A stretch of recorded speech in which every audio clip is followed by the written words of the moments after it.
नरेंद्र मोदी जब भी कोई रिफॉर्म करते हैं तो आग लगाने वाले पहले ही तैयार हो जाते हैं। किसानों के भले के लिए कानून लाए तो ऐसा हाहाकार मचा दिया कि महीनों तक बवाल होता रहा।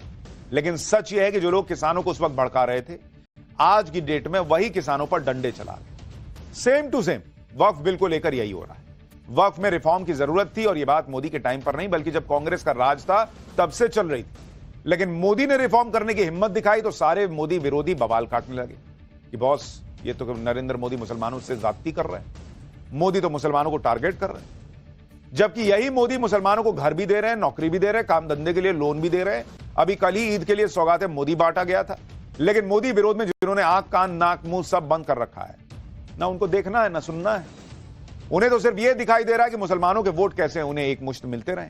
मुसलमानों के वोट एक मुश्त तब तक मिलते रहेंगे जब तक इनका मुसलमानों को भड़काने उकसाने वाला एजेंडा चलता रहेगा। और यही वक्त बिल को लेकर ने जो प्रदर्शन किया उसमें नरेंद्र मोदी के खिलाफ और जहर उगला गया। प्रदर्शन के दौरान क्या क्या कहा गया सुनिएगा, कान से धुआं फेंक देगा बॉस। कहा जा रहा है कि मोदी मुसलमानों की दाढ़ी टोपी और हिजाब के बाद मस्जिद भी छीन लेंगे। कब दाढ़ी टोपी छीनी है, लेकिन बोल रहे हैं मोदी मुसलमानों को कब्रिस्तान में चैन से दफनाने भी नहीं देंगे। मतलब आप कहानी देख रहे हैं कैसी कैसी बुनी जा रही। कब्रिस्तान में दफनाने नहीं देंगे मोदी सरकार को फिर से शाहीन बाग जैसे प्रदर्शन की धमकी दी गई। वक्फ संशोधन बिल को नागपुरिया कानून बताकर उसे आरएसएस से जोड़ दिया गया। वक्फ बिल में संशोधन को मुसलमानों के अधिकारों पर सबसे बड़ा हमला बता दिया गया। सिविल वॉर से लेकर पाकिस्तान तक वक्फ बिल के खिलाफ हर तरह की ऐसी बयानबाजी हो रही है कि भाई जो नहीं भी सोच रहा होगा उसके मन में आग लग जाएगी कि ना मुसलमानों पे तो बहुत अत्याचार हुआ। इससे मुसलमान मोदी की सौगात भूल जाए और उसके दिमाग में वक्फ वक्फ वक्फ घूमता रहे, बस इसका प्लान है। और मैं आपको रियलिटी चेक दिखाऊंगा। जो वहां गए उनको पता भी नहीं है ढंग से कि क्या है वक्फ बिल जिसकी बात हो रही है। मुसलमानों के अंदर यह भरा जा रहा है कि मुसलमान खतरे में है, जबकि सच यह है कि जिस वक्त वक्फ को लेकर यह सब बवाल चल रहा है उसी वक्त मुरादाबाद में कीर्तन कर रही महिलाओं पर पथराव हो गया। हजारीबाग में हिंदू यात्रा पर पत्थर चल गए। हिंदू राजा का अपमान हो रहा है, उसे लेकर बहुत बवाल हुआ है आज। इस सब के बारे में आज आपको विस्तार से दिखाऊंगा। देखना चाहिए आपको कि क्या चल रहा है देश में। लेकिन पहले यह देख लीजिए कि वक्फ को लेकर कैसे मुसलमान अब सड़क पर आ गया है, कैसे बवाल मचा है और कैसे नीतीश कुमार के बहाने नरेंद्र मोदी को टारगेट किया जा रहा है।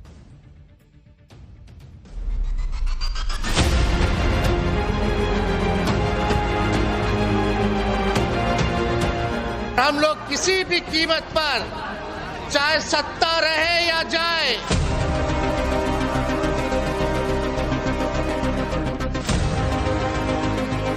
सियासत इस कदर लोगों पर एहसान करती है, पहले आंखें छीनती है फिर चश्मे दान करती है। ये नंगी तलवार है मुसलमानों के गर्दनों पर। खुदा न खास्ता ये कानून मंजूर हो गया तो फिर हम पूरा देशव्यापी अभियान छेड़ेंगे।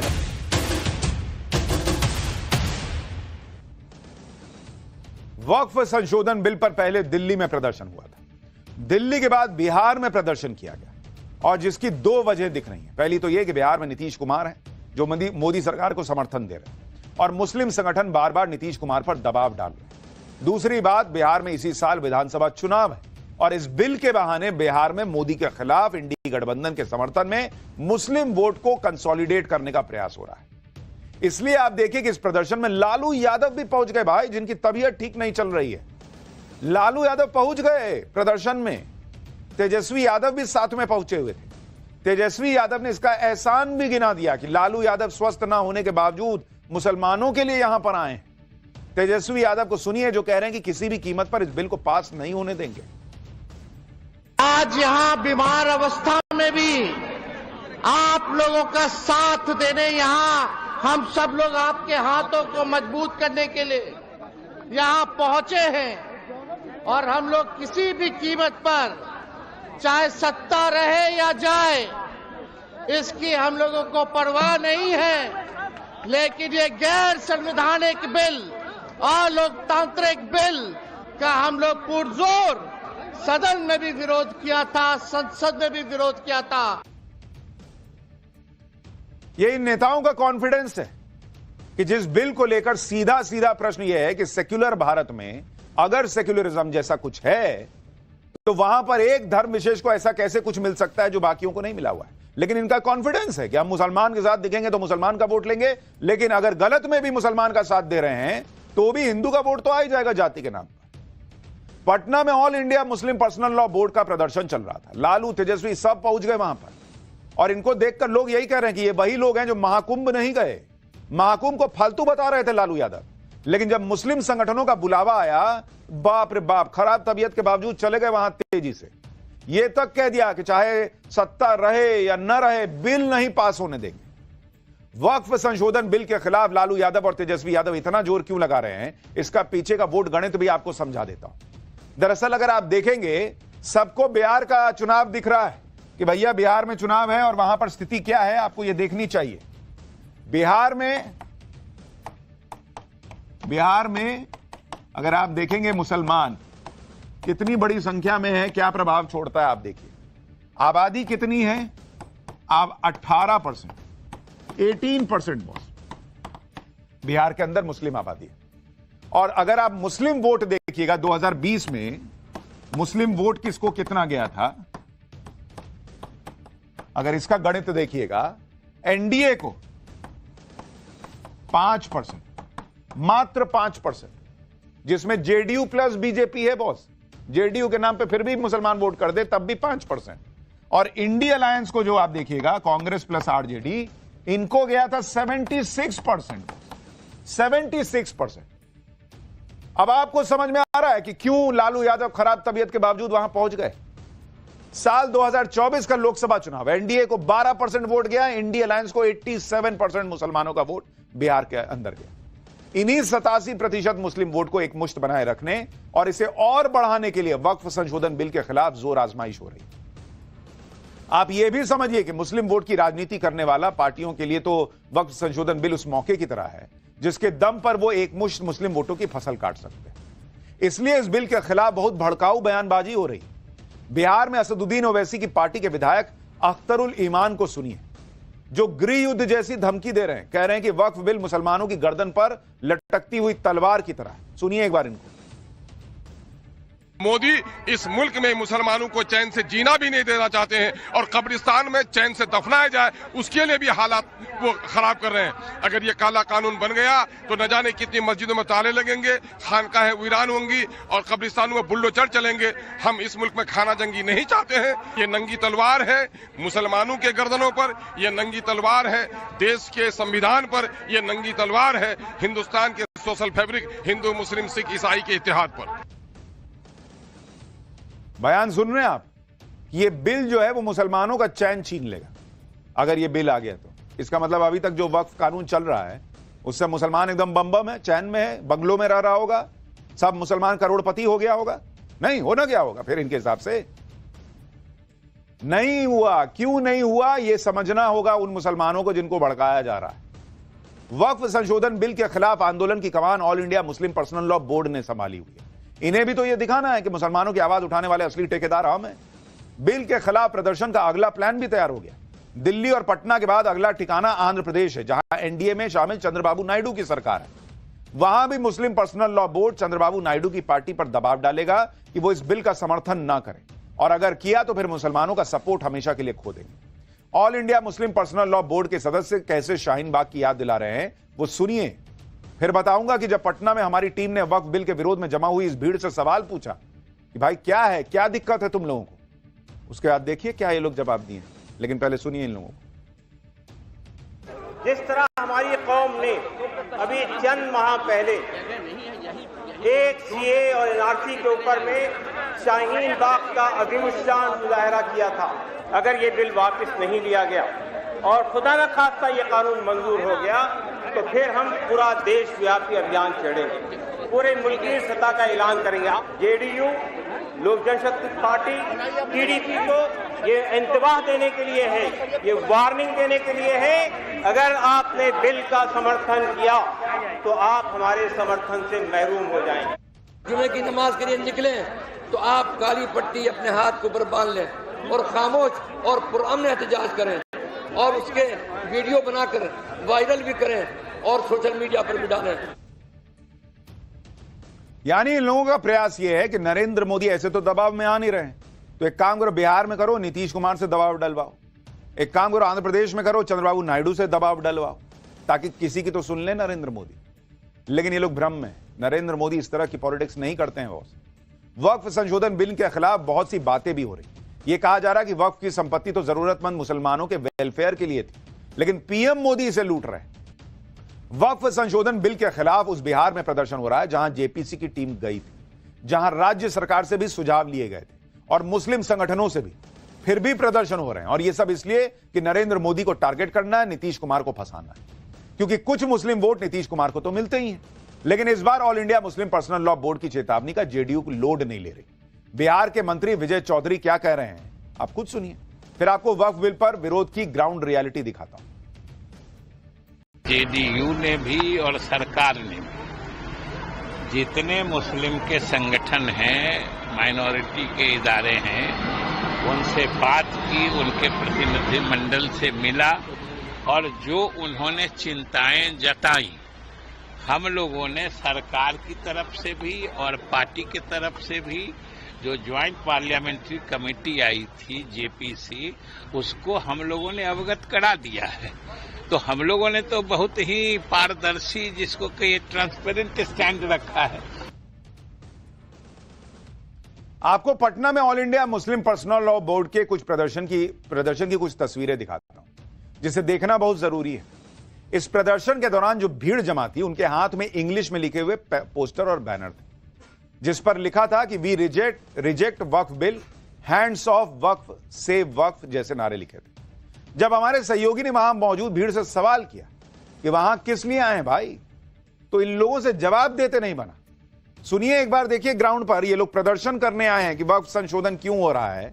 इन लोगों को पता भी नहीं है कि क्या हो रहा है और क्या नहीं हो रहा है। सुनिए इन लोगों को। कहां से आए? अररिया से। क्या है, किस मसले पर? बात नहीं करेंगे। बिल का क्या नाम है? आप लोग कुछ बताएंगे? क्या हो गया? नहीं, स्टेट पे जाइए, वहाँ तस्वीर ले जाइए। यहाँ बात आप ही की बात रखने आए? नहीं, हाँ ठीक है, वहाँ सब जो स्टेट पे, यहाँ कोई नहीं बोलेगा, आपसे बात कोई नहीं करेगा। ठीक, मना किया जा रहा है ना, सुना बात को। आप ही लोग की बात कर रहे हैं ना? मना किया जा रहा है ना? कौन मना कर रहे हैं? बयान का बात सुनने दीजिए ना। साफ तौर से मना ही है लोगों को बोलने के लिए, साफ विरोध करते हैं लोग, यहाँ पर बात करने के लिए तैयार नहीं है। आप समझिए किस तरह से लोगों को समझा बुझा कर यहाँ पर लाया गया है। ये तो स्थिति है बॉस, बस बुलाया गया, उठ के चले आ गए हैं, हाथ में पोस्टर बैनर ले लिया है, कुछ नहीं पता कि क्या बदलाव हो रहा है, नहीं हो रहा है। नरेंद्र मोदी गर्दन पे तलवार रख दिए, अरे कब्र में भी नहीं लेटने देंगे चैन से, बस हवाई बात। बहुत हो गया, ये तो गलत हो रहा है मुसलमान के। इसी प्रदर्शन की एक और तस्वीर आपको दिखाता हूं।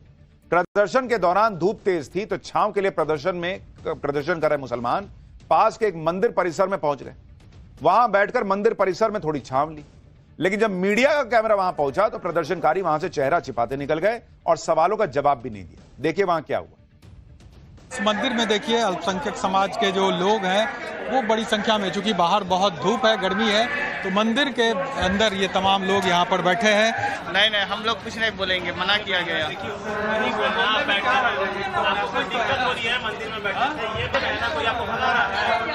अब माइक लगा, कैमरा चला, तो ये लोग मंदिर से यहाँ पर निकला हुआ है।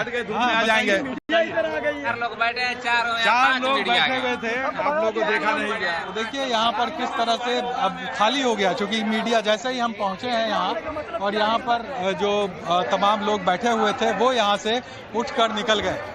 जी है, आपने देखा है, बिल देखा है? हाँ जी देखा, मैंने सुना है, मैंने बुजुर्गों से सुना है, मैंने उलमाओं से सुना है, जो हमसे बड़े हैं बुजुर्ग, उनसे सुना है। एकदम से हुकूमत से ही कहना चाहेंगे कि आप इस काला कानून को वापस ले लीजिए। अगर वापस नहीं लेंगे तो इसके लिए हमारे बड़े हम लोग को जो कहेंगे हम लोग वो करेंगे। अगर आखिर में जान भी देना पड़ेगा तो हम लोग इस कानून के लिए जान दे देंगे। नहीं होगा, अगर बिल आ जाएगा तो क्या होगा? बिल आ जाएगा तो इससे मुसलमान बिल्कुल आज़ाद नहीं होंगे। जैसे अभी आज़ाद की ज़िंदगी गुजार रहे हैं, मस्जिदें आज़ाद नहीं रहेंगी, कब्रिस्तानें आज़ाद नहीं रहेंगी, ये उनके गिरफ्त में आ जाएगा, उनके पकड़ में आ जाएगा। वो जैसा कहेंगे उसके हुक्म के मुताबिक हम लोगों को चलना पड़ेगा। इसलिए हम इसको बिल्कुल कौन बता। अभी तक का तो नैरेटिव यह है कि मोदी राज में मुसलमान खतरे में, अब कह रहे हैं कि ये बिल आ जाएगा तब मुसलमान आजाद नहीं रह जाएगा। अभी तक तो बहुत आजाद है। जैसा मूड वैसा हिसाब चलता है। अगर मूड में है कि भाई मस्जिद के पास से गाना डीजे बजते हुए कैसे निकल गया तो पत्थर चल जाएगा, लेकिन अपना मूड हुआ तो छांव लेनी है तो मंदिर के परिसर में भी बैठ जाएंगे, तब दिक्कत नहीं है। बैठिए, कोई दिक्कत नहीं, लेकिन बहुत हिसाब बराबर रखिए ना। होली में इतना सा रंग नहीं लगना चाहिए, ऐसा माहौल बना दिया जाएगा। और यहां मंदिर के परिसर में बैठ के छांव में बैठे हैं तब दिक्कत नहीं है। इसी को कंटिन्यू कीजिए, अपने हिसाब से सहूलियत से देखिएगा कि हां इससे दिक्कत है उससे दिक्कत नहीं है। विपक्ष के नेताओं का हाल यह है कि वोट बैंक के लिए मुसलमानों के साथ खड़े दिख रहे हैं, साथ ही ऐसे ऐसे बयान दे रहे हैं जिससे उनका वोट बैंक खुश हो सके। औरंगजेब का गुणगान हो रहा है, सैयद सालार मसूद गाजी को संत बताया जा रहा है और बाबर का बचाव करते करते राणा सांगा जैसे महान हिंदू योद्धा को गद्दार कह दिया इन लोगों ने। अखिलेश यादव की पार्टी के नेताओं का मुगल प्रेम किसी से छुपा नहीं है। अबू आजमी और रामजी लाल सुमन जैसे नेता अपने बयानों से विवाद खड़ा करते रहे।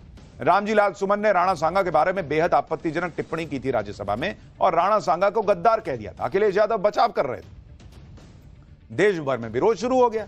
इसके बाद अखिलेश यादव अपने नेता का बचाव करते रहे, उल्टा बीजेपी पर ही आरोप लगाते रहे। और आज तो राणा सांगा विवाद पर आगरा में जमकर हंगामा हुआ। रामजी लाल सुमन के घर के बाहर हंगामे की एक झलक देखिए, फिर पूरी खबर बताता हूं।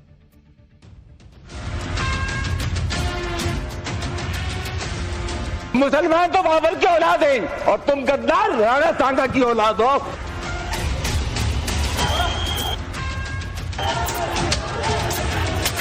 रामजी सुमन जी पे इसलिए अटैक हुआ कि एक तो वो दलित है और दलित होने की वजह से उन पर अटैक हुआ है।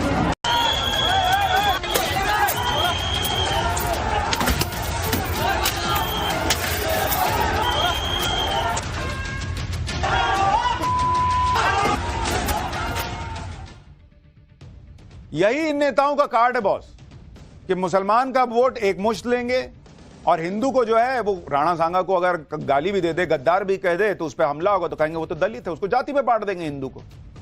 रामजी लाल सुमन जब राणा सांगा को गद्दार बता रहे थे तब दलित नहीं थे, जब उन लोगों का गुस्सा भड़का तब वो दलित हो गए। रामजी लाल सुमन के बयान के विरोध में आज करणी सेना ने आगरा में जमकर हंगामा किया। करणी सेना से जुड़े हुए सैकड़ों लोग और पदाधिकारी बड़ी संख्या में रामजी लाल सुमन के घर के बाहर पहुंचे। रामजी लाल सुमन के घर के बाहर सुरक्षा के लिए पुलिस मौजूद थी। करणी सेना के कार्यकर्ताओं को पुलिस ने रोकने की कोशिश की, लेकिन भीड़ इतनी ज्यादा थी कि पुलिस भी रोक नहीं पाई। पुलिस और करणी सेना के कार्यकर्ताओं के बीच धक्का मुक्की भी हुई। पुलिस से बचते हुए करणी सेना के लोग रामजी लाल सुमन की सोसाइटी के अंदर घुस गए। इस दौरान लगातार नारेबाजी हुई। रामजी लाल सुमन से माफी मांगने की मांग हो रही है। रामजी लाल सुमन दिल्ली में संसद का सत्र चल रहा है, वो उसमें शामिल हो रहा है। और उधर आगरा में रामजी लाल सुमन के घर के बाहर करणी सेना के लोगों का गुस्सा फूटा। रामजी लाल सुमन के घर पर पथराव किया गया, जिससे खिड़कियों के शीशे टूट गए, कुर्सियों को तोड़ा गया। घर के बाहर खड़ी गाड़ियों को भी करणी सेना के लोगों ने नहीं छोड़ा। लेकिन फिर सवाल यह है कि आपको किसी की बात पसंद नहीं आई या आपने तोड़फोड़ कर दी, पत्थर चला दिए, तो फिर दूसरे के पत्थर पर कैसे सवाल पूछिएगा? आपने भी तो लॉ एंड ऑर्डर हाथ में ले लिया। दूसरे को जब आप यही कहते हैं कि भाई मस्जिद से पत्थर क्यों चला, आप पुलिस में जाके शिकायत करते, आप लॉ एंड ऑर्डर फॉलो करते, तो आपसे शिकायत नहीं हो रही थी। राणा सांगा को गद्दार कहना बहुत गलत है, लेकिन आपको भी तो लॉ एंड ऑर्डर फॉलो करना था। करणी सेना को रोकने के लिए पुलिस को लाठी चार्ज करना था। पुलिस के जवानों ने तोड़फोड़ कर रहे लोगों को दौड़ा दौड़ा कर पकड़ना शुरू किया और जो पकड़ में आया उसे लाठियों से पीटा। पुलिस के लाठी चार्ज के बाद हालात काबू में आए। पुलिस के एक्शन के बाद करणी सेना के लोग वहां से भाग गए। रामजी लाल सुमन ने राणा सांगा पर जो बयान दिया था उस पर बवाल होना तय था, लेकिन उस पर सवाल उठाना और शिकायत करना यह सही रास्ता है बॉस। लेकिन किसी के बयान से भड़क कर उसके घर के बाहर हंगामा करना, तोड़फोड़ करने को जायज नहीं ठहराया जा सकता। अगर किसी की भावना आहत हुई तो रामजी लाल सुमन के खिलाफ एफआईआर कराते ना बॉस, कानूनी कार्रवाई कर सकते थे।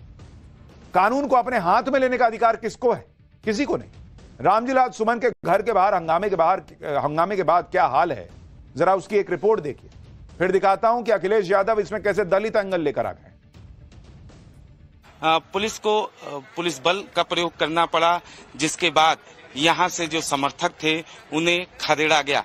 दरअसल बताया ये जा रहा है कि जिस वक्त करणी सेना के समर्थक यहां पर पहुंचे और उस वक्त सपा के समर्थकों को भी इस बाबत पता चला, वो भी यहां पर पहुंचते हैं। उसके बाद हंगामा जो है वो ज्यादा बढ़ता है। फिलहाल पुलिस का ये कहना है कि मामले में कानूनी कार्रवाई की जाएगी। रामजी लाल सुमन ने राणा सांगा को गद्दार कहा, जिसको लेकर अलग अलग राज्यों में प्रोटेस्ट हो रहा है। अखिलेश यादव भले ही रामजीलाल सुमन के बयान का बचाव करते रहे, लेकिन अखिलेश को भी लग गया कि भाई रामजीलाल सुमन के बयान से नाराज राजपूतों की नाराजगी तो भारी पड़ सकती है। दलित वाला कार्ड तो खेले, लेकिन फिर राजपूतों का क्या होगा? इसलिए अब अखिलेश यादव सफाई दे रहे हैं, कह रहे हैं कि हमारा उद्देश्य किसी इतिहास पुरुष का अपमान करना नहीं है। तो फिर क्या उद्देश्य था? गद्दार बता रहे थे जब हम राणा सांगा की वीरता और राष्ट्रभक्ति पर सवाल नहीं कर रहे हैं, तो फिर किस पर सवाल कर रहे हैं? हमारे सांसद ने एक पक्षीय लिखे इतिहास का उदाहरण दिया था। हमारा कोई प्रयास राजपूत समाज या अन्य समाज का अपमान करना नहीं। अरे तो भाई जिसने एक पक्षीय इतिहास लिखा, जिसने एक पक्षीय इतिहास पढ़ाया, उसी लोगों के साथ तो आप खड़े हैं। और एक पक्षीय जिसने लिखा उसका विरोध करने के बजाय आपने कह दिया कि तुम तो गद्दार राणा सांगा के औलाद हो, हिंदुओं को कह रहे हैं आपके सांसद। अब अखिलेश यादव को समझ आ रहा है कि रामजीलाल सुमन का बयान नुकसान न पहुंचा दे, इसलिए पहले तो उस पर सफाई दी और अब पूरे मामले में दलित का एंगल लिया। अखिलेश यादव कह रहे हैं कि रामजीलाल सुमन दलित होने की वजह से अटैक झेले। ये रामजीलाल सुमन जी पर इसलिए अटैक हुआ कि एक तो वो दलित है और दलित होने की वजह से उन पर अटैक हुआ है। मेंबर ऑफ पार्लियामेंट के घर अगर इस तरह की घटना हो रही है, जिस तरह आपने संज्ञान में बात लाए हैं, क्योंकि हम तो अंदर से हमें इतना इस बात का संज्ञान है, तो बहुत ही दुर्भाग्यपूर्ण है। और आप ये क्या संदेश देना चाहते हैं हमारी सोसाइटी को, और इससे जो यंगर जनरेशन है वो क्या सीखेंगे? किस तरह का उपद्रव जो मचाया जा रहा है पूरे उत्तर प्रदेश में। मैं समझती हूँ सरकार को उस पर स्ट्रिक्ट एक्शन लेना चाहिए, और अगर कोई लोग संपर्क भी करते हैं शासन और प्रशासन से, तो ये शासन प्रशासन वाले समय पर नहीं पहुंचते हैं, जानबूझ के नहीं पहुंचते हैं। रामजीलाल सुमन के घर के बाहर हंगामे के बाद समाजवादी पार्टी के कार्यकर्ताओं ने भी प्रदर्शन किया। समाजवादी पार्टी के कार्यकर्ताओं ने हरि पर्वत थाने के बाहर प्रोटेस्ट किया। रामजीलाल सुमन के बेटे रणजीत सुमन भी थाने गए। सांसद के घर पर तोड़फोड़ से नाराज समाजवादी पार्टी के कार्यकर्ताओं ने पुलिस से कड़े एक्शन की मांग की। वहीं रामजीलाल सुमन के बेटे ने कहा कि सत्ता के संरक्षण की वजह से यह हमला हुआ। आप पूरी वीडियो देखिए, सब गाड़ियां तोड़ी गई हैं, घर पे पथराव किया गया है, लाठी डंडे और अद्दे रोरे वो सब साथ लेकर के आए थे। तमाम लोगों की चोट आई है और पुलिस प्रशासन के कई लोगों के चोटें आई हैं, लेकिन उनकी मौजूदगी में पूरी घटना हुई है। लोग सोशल मीडिया के माध्यम से पता चला कि कुछ करनी सेना के पदाधिकारी थे। आम पब्लिक भी मैं समझता हूँ अब सुरक्षित नहीं है, सत्ता संरक्षण प्राप्त लोग हैं। अब यह भी देखिए कि पहले तो भड़काऊ बयान दिया गया, फिर इसमें जाति का एंगल डाल दिया गया। जाति की राजनीति की जा रही है। वोट बैंक के लिए अखिलेश यादव के नेता क्या क्या नहीं कर रहे। कभी वीर राणा सांगा को गद्दार बताते हैं, कभी मुगलों का बचाव करते हैं, औरंगजेब को हीरो बताते हैं। पूरी कोशिश रहती है कि किसी भी तरह मुसलमान वोट जो है वो चिपका रहे। लेकिन पीएम मोदी के एक एक्शन से अखिलेश यादव की वोट बैंक की राजनीति और एजेंडा दरक जाता है। प्रधानमंत्री मोदी ने जरूरतमंद मुसलमानों को सौगातें मोदी गिफ्ट दिया, जो ईद के अवसर पर 32 लाख मुसलमानों को जाएगा। और इसको लेकर किस तरह से हंगामा हुआ यह हमने आपको कल ही बताया। लेकिन आप देखिए कि इतना होने के बाद समाजवादी पार्टी के नेता वोट बैंक के लिए गजब लेवल पे चले गए। समाजवादी पार्टी के नेता रविदास मेहरोत्रा नमाज पढ़ने लग गए। भाई रविदास मेहरोत्रा हैं, नमाज पढ़ रहे हैं। लखनऊ में इफ्तार कार्यक्रम में रोजेदारों के साथ नमाज पढ़ रहे हैं, दिखाने की पूरी कोशिश कर रहे हैं कि भाई समाजवादी पार्टी से बड़ा मुसलमानों का कोई है ही नहीं भाई, शुभचिंतक हितैषी। देखिए ना भाई, हिंदू हैं खड़े होकर नमाज पढ़ रहे हैं।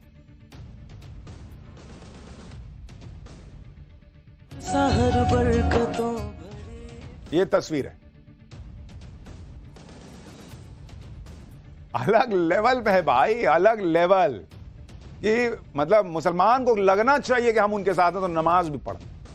रविदास मेहरोत्रा ने क्या सोचकर और किस मकसद से नमाज पढ़ी ये तो वही बता सकते हैं। लेकिन रविदास मेहरोत्रा के इस तरह से नमाज पढ़ने से कई मौलाना नाराज हो गए। मौलानाओं का कहना है कि समाजवादी पार्टी राजनीति में मजहब का इस्तेमाल कर रही है। अगर रविदास मेहरोत्रा को नमाज पढ़ने का इतना ही शौक है तो पहले मुसलमान बनिए, फिर आराम से नमाज पढ़िए, रोजा रखिए, हज करिए। सुनिए मौलाना शाहबुद्दीन बरेलवी ने क्या कहा। समाजवादी पार्टी के लोग जो हैं मजहब को राजनीति के तौर पर इस्तेमाल करने की कोशिश कर रहे हैं, मगर ये तमाम चीजें शरन और वसूलन और अखलाकन हर एतबार से गलत हैं और निंदनीय हैं। मैं इसकी भरपूर अल्फाज में मजम्मत करता हूं और मैं मल्होत्रा साहब से कहूंगा कि नमाज अगर उनको प्यारी है तो बेशक आ जाइए, कलमा पढ़ लीजिए, मैं आपको मुसलमान कर लूंगा, आप फिर कलमा पढ़िए, नमाज पढ़िए, रोजा रखिए, हज करिए, ज़कात दीजिए, तो बेहतर होगा। आप कलमा पढ़ लेंगे तो मैं गले लगाने के लिए तैयार हूं। क्या हुआ, इतना सा मुंह रह गया? नमाज भी पढ़े और उसके बाद कहा जा रहा है कि कलमा पढ़ो, मुसलमान बनो, तब जाके तुमको गले लगाएंगे।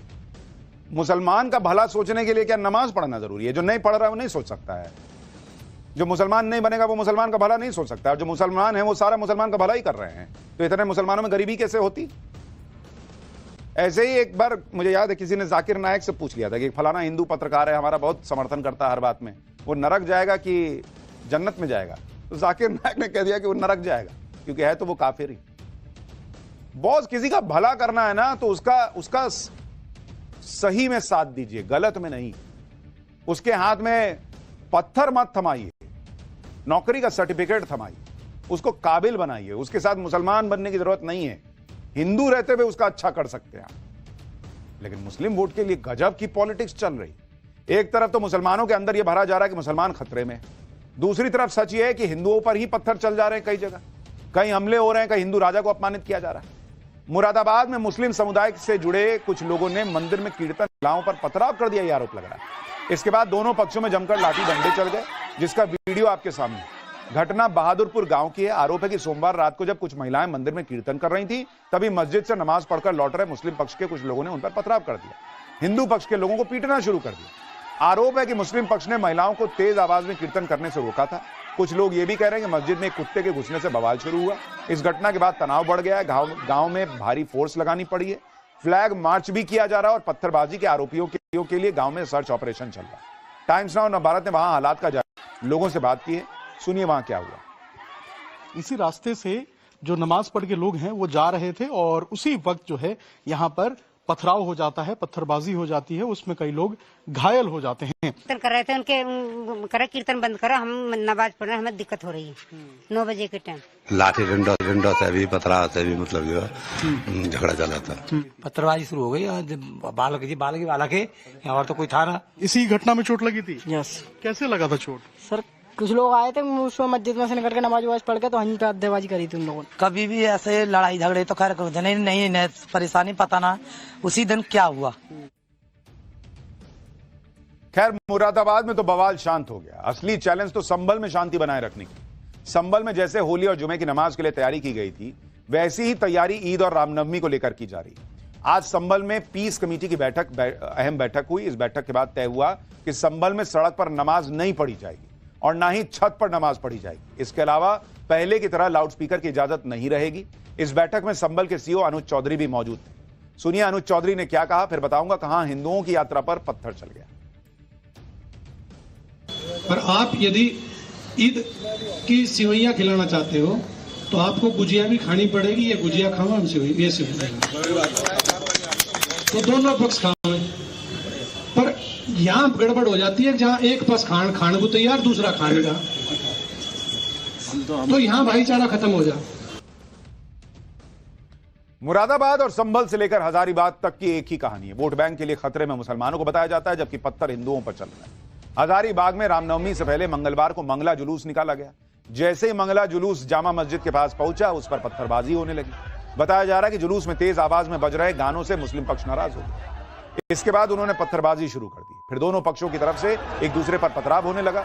पथराव रोकने के लिए पुलिस को लाठीचार्ज करना पड़ा और 4 राउंड फायरिंग हुई, तब जाकर हालात काबू में।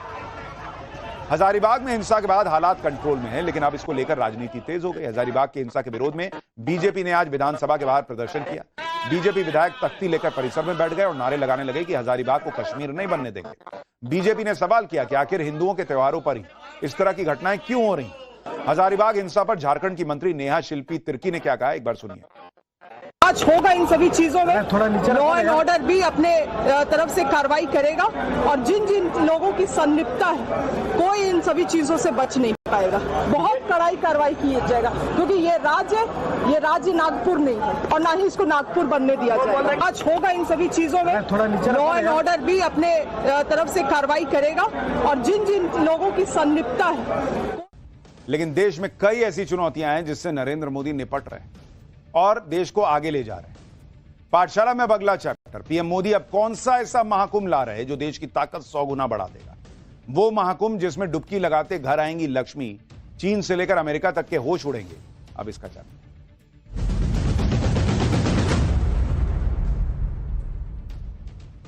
सनातन के सफल महाकुंभ के बाद अब पीएम मोदी टेक्नोलॉजी का महाकुंभ करवाने जा रहे हैं। कुछ दिन पहले जिस तरह पूरी दुनिया सनातन के महाकुंभ की साक्षी बनी, उसी तरह इस बार इनोवेशन और टेक्नोलॉजी के संगम की तैयारी चल रही है। पीएम मोदी जिस नए महाकुंभ की तैयारी कर रहे हैं, इसका नाम है स्टार्टअप महाकुंभ 2025, जो 3 अप्रैल से दिल्ली के भारत मंडपम में शुरू होने जा रहा है। इस स्टार्टअप महाकुंभ के जरिए पीएम मोदी चाहते हैं कि देश भर के इनोवेटर्स और एंटरप्रेन्योर्स को एक मंच पर लाया जाए और इनके इनोवेटिव आइडियाज को जमीन पर लाने के लिए उन्हें हर तरह की मदद दी जाए। इस इवेंट में स्टार्टअप इनोवेटर्स के अलावा देश और दुनिया भर से कई कंपनियों को बुलाया गया है कि भाई आप भी आइए, देखिए आपके पास, हमारे पास क्या है और आपके पास क्या है, दिखाइए। इन स्टार्टअप कंपनियों में निवेश करेंगी ये कंपनियां और इनके लिए एक मजबूत प्लेटफॉर्म तैयार करेंगी। पीएम मोदी की इस पहल की वजह से अब तक कई स्टार्टअप को दुनिया में नई पहचान ऑलरेडी मिल चुकी है। आज आपको ऐसे स्टार्टअप्स के किस्सों के बारे में बताऊंगा जिनकी सफलता की कहानी आपको हैरान कर देगी। लेकिन आप इस स्टार्टअप महाकुंभ की जो तैयारी है, किस तरह का माहौल दिखने वाला है वहां पर, नरेंद्र मोदी क्या करने वाले वहां पर, पहले उसकी एक झलक दें।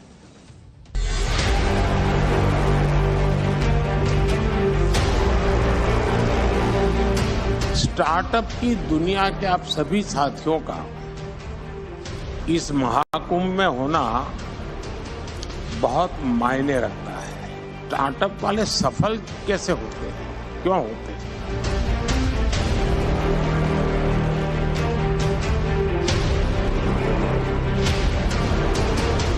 आज भारत दुनिया का तीसरा बड़ा स्टार्टअप इकोसिस्टम है।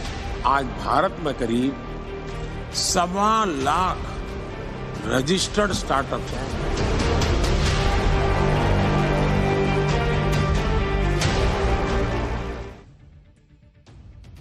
बॉस, इसमें कोई शक नहीं कि भारत विचारों का देश है, जहां युवाओं के पास एक से बढ़कर एक आइडियाज है। इसी बात को देखते हुए पीएम मोदी ने देश के स्टार्टअप इकोसिस्टम को एक मंच देने का फैसला किया, जिसके तहत पिछले साल स्टार्टअप महाकुंभ की शुरुआत हुई थी। इस बार स्टार्टअप महाकुंभ 2025 दिल्ली के भारत मंडपम में 3 अप्रैल से 5 अप्रैल तक चलेगा। स्टार्टअप महाकुंभ की theme unfolding the Bharat story के तहत स्टार्टअप इंडिया एट 2047 रखा गया। इस थीम के तहत 2047 तक भारत के स्टार्टअप इकोसिस्टम को आत्मनिर्भर और विकसित भारत के लिए तैयार करना है। इस स्टार्टअप महाकुंभ में 3000 स्टार्टअप और 1000 से अधिक निवेशक और इंक्यूबेटर, 50 से ज्यादा देशों के 10,000 के प्रतिनिधि और 50,000 से ज्यादा बिजनेस विजिटर्स शामिल हैं। इस इनोवेशन के इस इवेंट में सबसे ज्यादा focus AI, cyber security, health take और एग्रीटेक के अलावा डिफेंस और स्पेस टेक पर भी होगा। यानी कुल मिलाकर पीएम मोदी ने इनोवेशन और इन्वेस्टर्स के लिए एक ऐसा मंच तैयार कर दिया है जो भारत को एक नई ऊंचाई पर ले जाएगा। इस प्रयास से ग्लोबल मार्केट में भारत की कंपनियों को बड़े बड़े ऑर्डर मिल रहे हैं। आप यह जानकर हैरान रह जाएंगे कि 10 साल पहले तक भारत में जहां सिर्फ 400-500 स्टार्टअप चल रहे थे, आज की डेट में संख्या क्या होगी आपको पता है? स्टार्टअप की 1.5 लाख से ऊपर स्टार्टअप आज की डेट में देश में चल रहा है। आपको भारत के ऐसे स्टार्टअप्स के बारे में बताता हूं जिन्हें नासा जैसी बड़ी बड़ी कंपनियों से ऑर्डर मिल रहा है, जिसमें एक नाम है पिक्सल स्पेस का। यह बेंगलुरु की एक स्टार्टअप कंपनी है जो स्पेस में सैटेलाइट लॉन्च करने का काम करती है। आपको जानकर हैरानी होगी कि यह कंपनी कुछ ही दिनों में अमेरिका की स्पेस एजेंसी नासा से ऑर्डर लेने वाली पहली भारतीय स्पेस स्टार्टअप कंपनी बन गई। अगले 2 महीने में गूगल जैसी बड़ी कंपनियों के लिए यह 3 बड़े कमर्शियल सैटेलाइट लॉन्च करने जा रही है।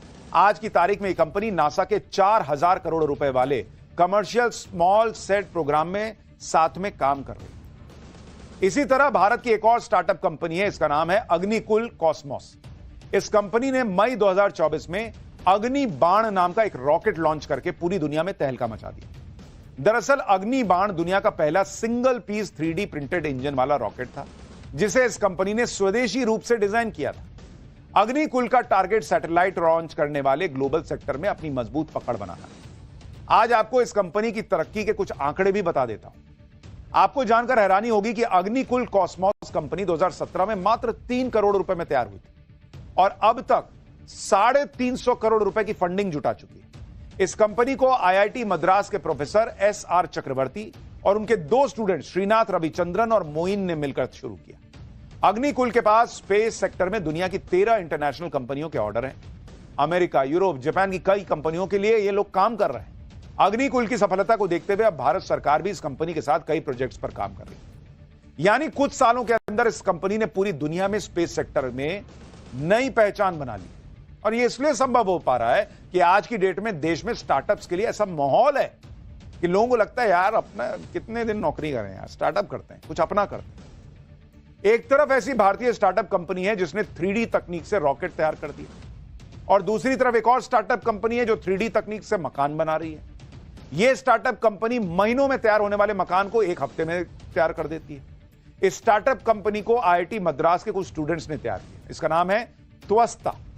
इस मकान की सबसे हैरान करने वाली बात यह है कि इसे मात्र 5 दिन में तैयार किया गया है और कीमत सुनिएगा तो हैरान रह जाएगा।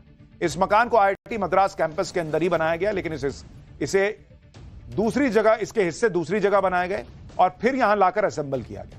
इस मकान में सीमेंट और सरिये का इस्तेमाल होता है। इसके अलावा ईंटों और पत्थरों का इस्तेमाल बिल्कुल नहीं किया गया। करीब 600 स्क्वायर फीट वाले इस मकान की लागत 5 से 5.5 लाख रुपए है। आमतौर पर इतने बड़े मकान को बनाने में 30 से 35 लाख रुपए का खर्च आता है। आगे बढ़ने से पहले आपको 3D प्रिंटेड टेक्नोलॉजी से तैयार मकान की कुछ खासियतें बता देता हूं, क्योंकि आने वाले समय में इसी तकनीक से मकान तैयार होंगे जिसमें भारत की बहुत बड़ी भूमिका होने वाली है। दरअसल सामान्य तकनीक से मकान बनाने में बहुत ज्यादा बिल्डिंग मटेरियल लगता है, जबकि 3D तकनीक में कुल मटेरियल के 20% से काम हो जाता है। सामान्य मकान में सीमेंट, रेत, ईंट, सरिया और बहुत पानी का इस्तेमाल होता है, जबकि 3D तकनीक में जियोपॉलीमर और फाइबर को मिलाकर एक स्पेशल कंक्रीट बनाया जाता है जिसमें सीमेंट की मात्रा बहुत कम होती है। इसमें केवल स्ट्रक्चर के जरिए सरिये का इस्तेमाल होता है, इसके ऊपर कंक्रीट से ही निर्माण होता है। मकान की लागत 80% तक कम हो जाती है। किसी भी 3D प्रिंटेड घर की औसत उम्र 50 से 60 साल की होती है। सबसे खास बात 3D तकनीक से मकान बनाने में लेबर की जरूरत 90% कम हो जाती है, क्योंकि ज्यादातर काम मशीनों से हो जाता है और इसमें वेस्ट बिल्डिंग मटेरियल भी 90% कम निकलता है। पिछले 10 साल पीएम मोदी ने किस तरह स्टार्टअप्स की तस्वीर बदल दी, इससे जुड़े कुछ आंकड़े भी आपको दिखाता हूं। साल 2016 तक देश में सिर्फ 500 स्टार्टअप, जनवरी 2025 में यह संख्या बढ़कर 1,59,000 हो गई। इनमें से 118 स्टार्टअप तो यूनिकॉर्न की श्रेणी में आते हैं, यानी जिन कंपनियों की वैल्यू $1 बिलियन यानी 85-100 करोड़ रुपए से ज्यादा है, उन्हें यूनिकॉर्न कहा जाता है। भारत में स्टार्टअप्स लगभग 16,67,000 युवाओं को रोजगार देते रहे। 73,151 स्टार्टअप्स ऐसे हैं जिनमें कम से कम एक महिला डायरेक्टर है। आपको जानकर यह भी आश्चर्य होगा कि आज भारत दुनिया का 3रा सबसे बड़ा स्टार्टअप इकोसिस्टम बन चुका है। और यह एक दिन में नहीं हुआ बॉस। नरेंद्र मोदी का विजन था कि भाई 2047 तक कुछ बनना है, भारत को 3री सबसे बड़ी अर्थव्यवस्था बनना है। तो कुछ ही कंपनियों में सिर्फ लोग काम करते रहेंगे और वही कंपनियां मल्टीप्लाई होती रहेंगी तो काम नहीं चलेगा। आपको लोगों को मौके देने होंगे, उन्हें एम्प्लॉय से मालिक बनाना होगा ताकि वो दूसरों को नौकरियां दें। और यह स्टार्टअप का सिस्टम शुरू हुआ और इसीलिए स्टार्टअप महाकुंभ शुरू हुआ जो इस साल भी होने जा रहा है। और यह पीएम मोदी की इसको लेकर क्या सोच रही है, एक बार आपको याद दिलाता हूं। अब हम भारत में इनोवेशन और स्टार्टअप कल्चर का ट्रेंड लगातार बढ़ता हुआ देख रहे हैं और इसलिए स्टार्टअप की दुनिया के आप सभी साथियों का